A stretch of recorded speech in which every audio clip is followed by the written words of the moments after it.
Hi everyone. Well, it's been 3 years since I've been trying to bring this particular vlog to you, so it's exciting today to finally get it out of the way, and even more exciting because I get to share, possibly, hopefully today, the best scare, ghost train, haunted house, permanent haunted attraction in Canada as far as I'm concerned, the Haunted Barrels, which is very famous and notorious. We're at the Jack Layton Ferry Terminal because we're about to cross the bridge. Well, we're about to cross the lake on one of those boats to go to Centreville today. Centreville is a primarily children's focused park, so it's going to be an exciting day here with me alone going on a bunch of kids rides. But we're going to try to get on as many as I can. There's a new credit for me here as well. So like I said, this is it's an exciting day, but it's also the last true amusement park left in Toronto, the last surviving park. So yeah, it's a special place. It's been open for 65 years now. And yeah, it's got a log flume and a lot of other cool, unique attractions that we'll definitely cover today. So here we go, finally, Centreville Vlog 2021. Gotta cover this because when we did it in the winter time, there was only one ferry that could take you towards island. Now, in the summertime, that is not the case. You have 3 ferries that will take you to respective spots, but as you can see, everybody goes to Center Island, which is not a regular ferry service in the winter time. That's where the amusement park is, and where most of the restaurants and the pier and other things that you generally want to enjoy are in that area. If you want to avoid the crowd here, because it does get a little overwhelming because it's all families, you can take another ferry, which is what I'm going to do, and then you can travel about a half-an-hour walk to the actual park in the center, and then take whichever ferry you want back, because with the 3rd ferry over there, you could take the Wards Island ferry or the Hanlan's Point ferry back to the island. Your ticket is good for all of them anyway, so it's really up to you what you're interested in the day, how long your day is going. I got time, so I'm going to take the calmer ferry that is just arriving, and I'll let all this stuff, I'll join up with that.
start this because in my winter vlog, or my early spring vlog, I started on the other side of the island and walked way across.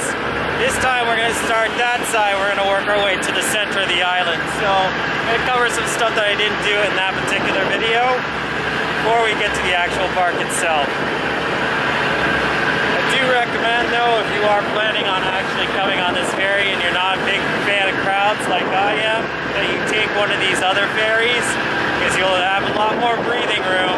Because as you saw in that ferry that went to the center, there's no room for, they barely were able to, it was at capacity is what I'm trying to say. As my mask pulls off my face, this is a much better ride, I will say that much.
Okay, so we're here at Hanlan's Point. It's been a while since I've been here, and actually I haven't been here in the daytime, I think, ever. So this is going to be interesting, and I apologize for the delay.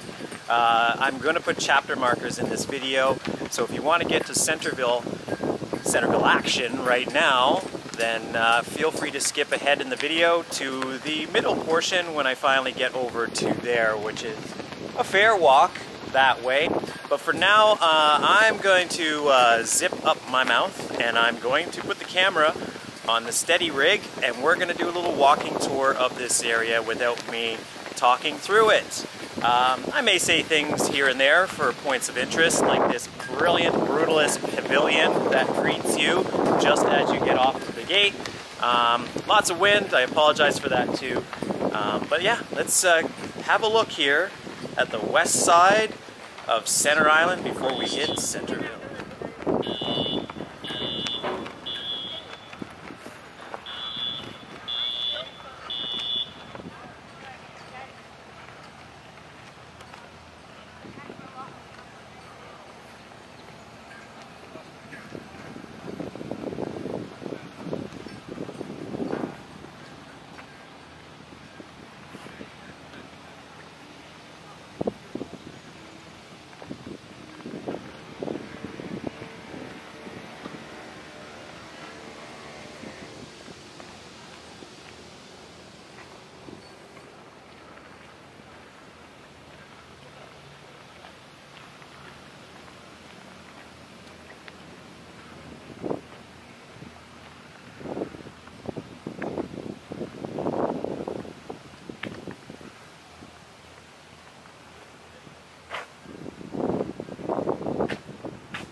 Okay, so we are doing our stroll, and as you can see, it is much more spacious over here. It's not the tourist season in Toronto either, obviously, because of the pandemic. So yeah, it's generally not that busy here. Hanlan's Point side is really just mainly focused on being a parkland, as it's attached to where the Toronto Island Airport is, which is just behind us over there. But it is unique here because, as I said, there's like some very interesting brutalist buildings in this area. I definitely am a fan of brutalism. I won't really explain what it is other than most people think it's a very unsightly form of architecture. It involves a lot of bricks and concrete and windowless buildings. And often these buildings look like bunkers, which is what you'll see here. But at the same time, I just find this type of architecture fascinating for some strange reason. It's my baby, it floats my boat. I just like the angles. It's very unique. And the thing that that saddens me about being in places like this is seeing what a city like Toronto and many cities sort of created this infrastructure for vast swaths of outdoor use for people to come out, and it's a very cool angle. For people to come out, I do like how the light plays also on the patterns. Like there was just like geometrically, you can see that there was care and love put in to just even the stonework in this pavilion, as everything is angular. It's all original to, I believe, the 1970s from when it was created. Now this was originally probably a bathroom facility in addition to a snack bar, of which unfortunately there is none of those functions being used today.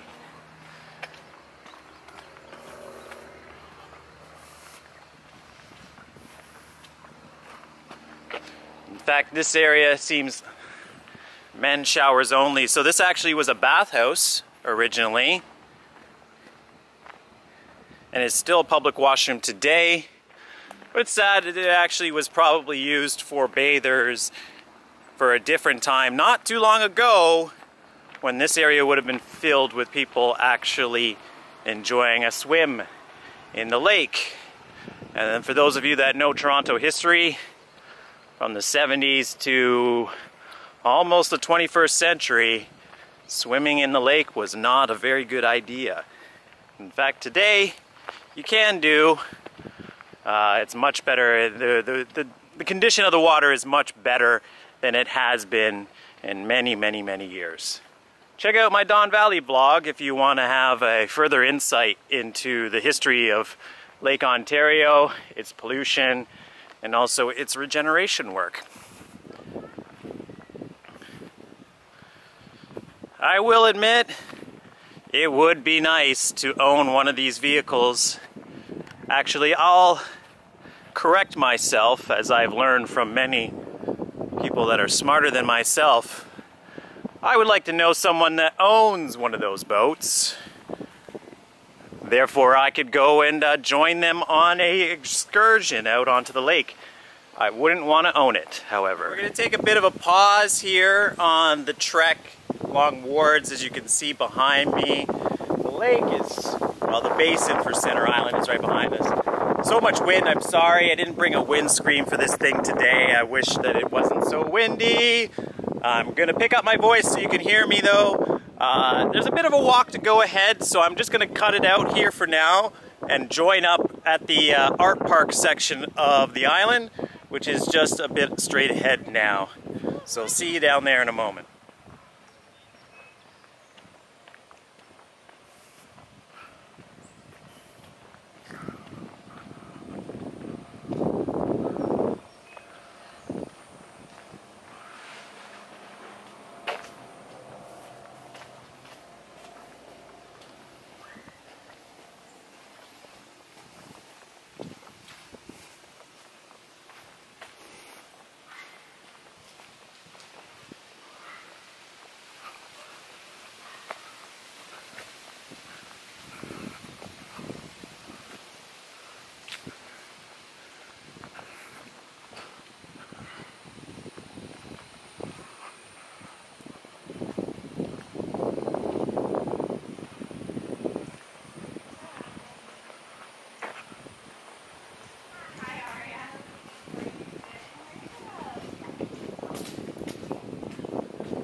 So we have just passed the Mermaid Cafe.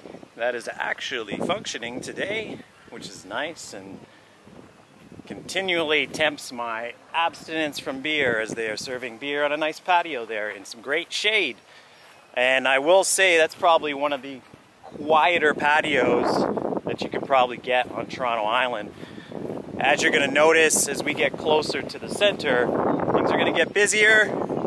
Right behind us, it's worth to note, if I can get this thing to cooperate with us, all along on that side, just a little bit further in, where those bikes are. Maybe we can zoom in and we'll give you a better idea. But that is where the beach, where the clothing is optional, is located. It's also, there's an entrance right over there. You can kind of see it. We can kind of go over there. We're not going to go into the beach, but it's a good thing to know that it exists. I personally have not been to the clothing optional beach because I do not even wear shorts. So it would be difficult for me to feel comfortable in those climbs. But as you can see, it is clearly marked. So I do not suggest going in there filming, that's for sure. But it is a clothing optional area. Prefer to wear my clothes today, so we're not going in there.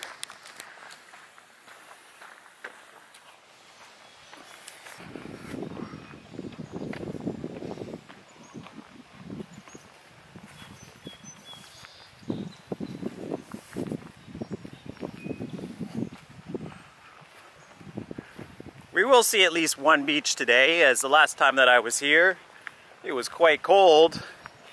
But there was still people in the beach that day, or at least in the water. Well, some kids. Kids don't feel the cold quite like we do in our later years, do we?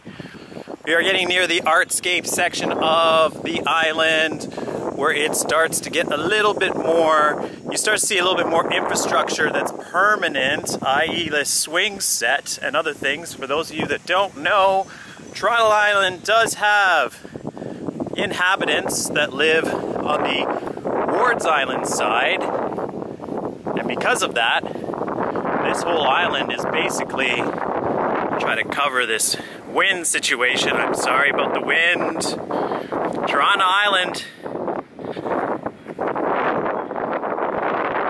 is its own city or town in itself, with a fire hall, restaurants, a police department, among other things.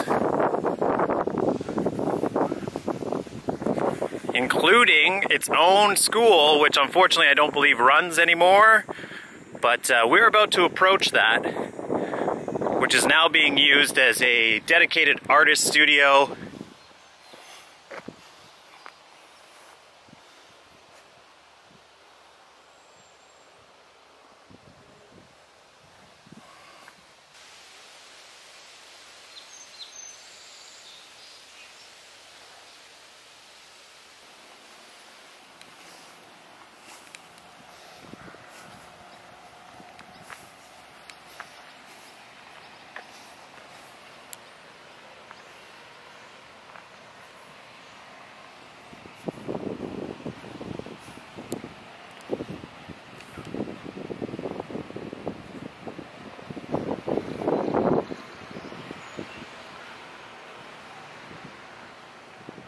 Well, it feels like ages since I've done a washroom review, and I just felt like I had to do one for this Gibraltar Point, Jabroni Point, whatever you want to call it.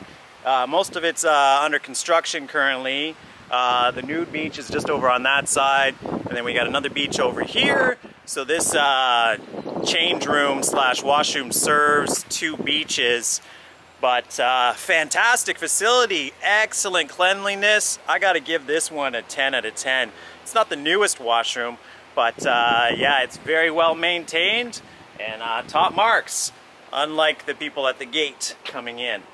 And let's just have a look. We'll go out in Gibraltar Point. It's probably gonna be very windy out here, so I'll probably cut out the mic as we do a little trek across this here stone area. You can see the beach. Fortunately, clothing is optional, or no, clothing is not optional. I don't know what I'm talking about. Let's just climb some rocks.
as you can see, it is actually, if you said it was the Dominican or Jamaica, outside those coniferous trees, you'd probably have a good argument. Never actually been out on this particular area before, so kind of unique to look at.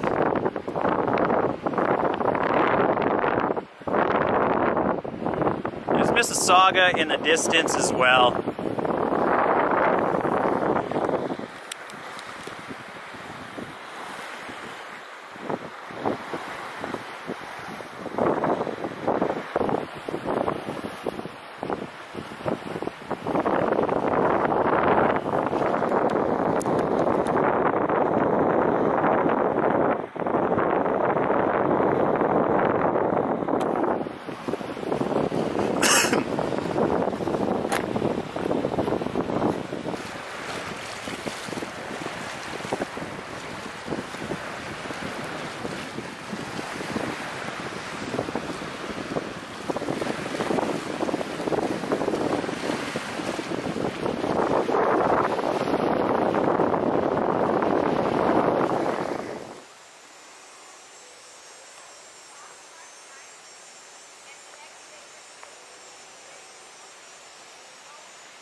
This is the Toronto Island School that was mentioned previously. One of the coolest things I like is this massive bullhorn here. It's an air horn siren that's on top of the building.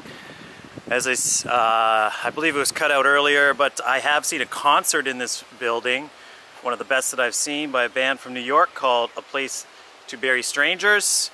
Looks like there's filming going on here today for a production, so we're not going to go over there. We're going to respect their privacy, but you can kind of get an idea what the school's about.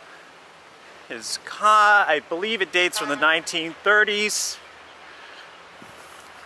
On the other side of the path, however, you also have the lighthouse. Our Gibraltar Point lighthouse. We'll try and not get these people in our shot here as we go to check it out.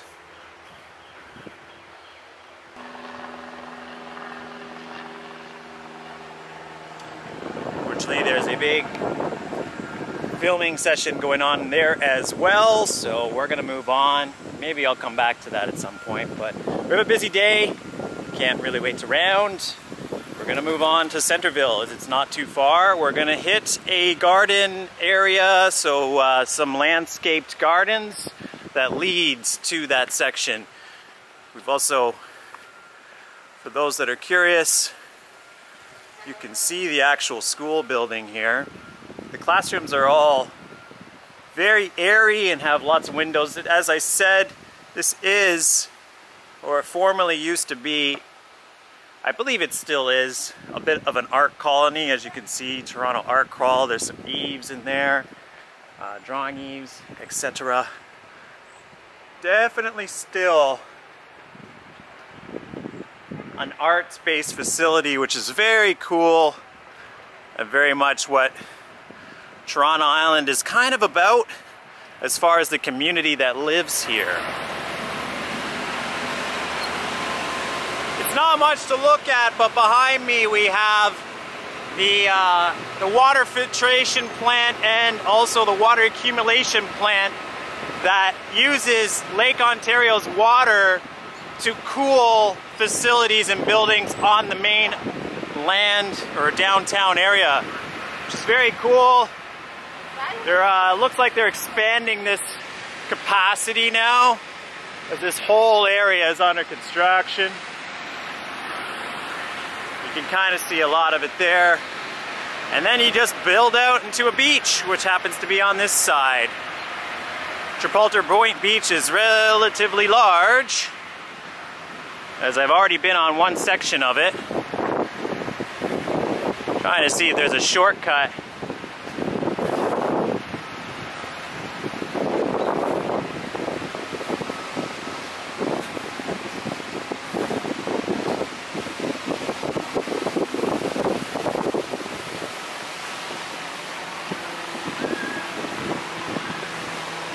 You get the idea.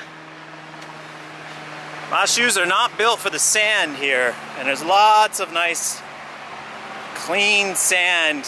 One thing about Canadian beaches, if you're in Nova Scotia or any of the natural beaches, they tend to be made out of stones and not that comfortable on the feet. This beach, however, doing just fine.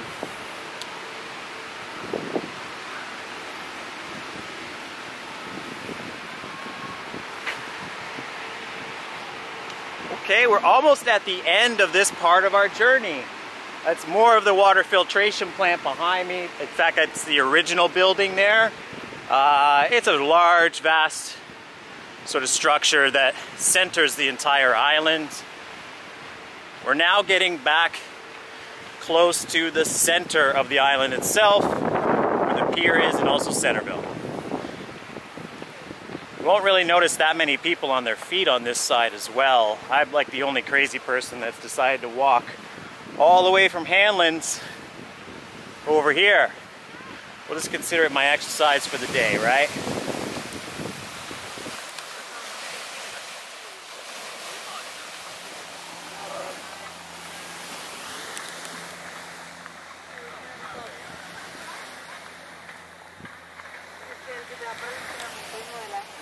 I forgot.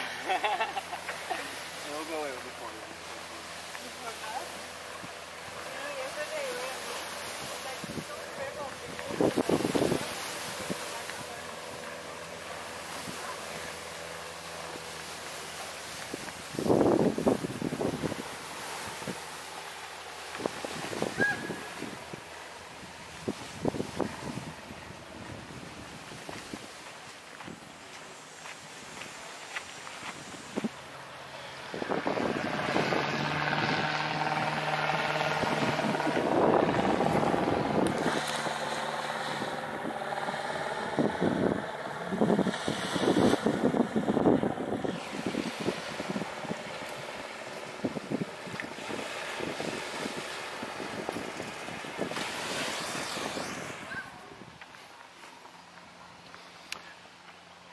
Okay, so we are now in the art park, or really like the landscape park is just going to come up here on our left.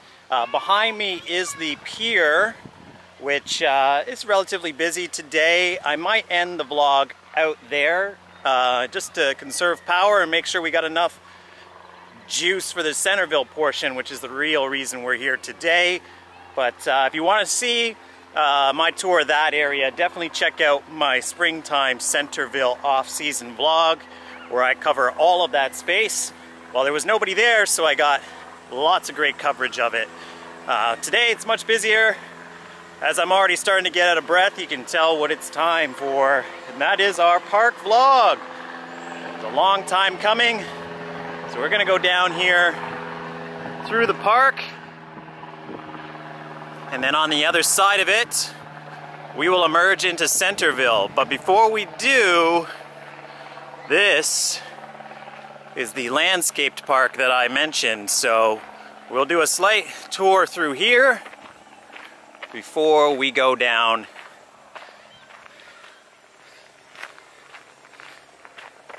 into Centreville.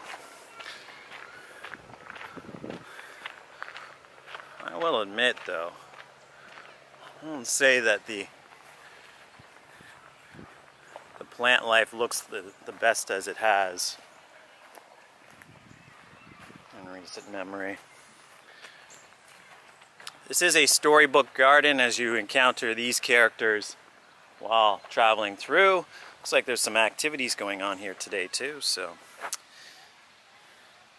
Not for us, however. We are on our way to Centreville, Mr. Bear.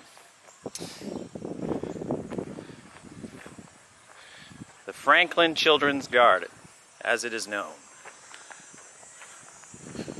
We are not children, so we are headed out of here.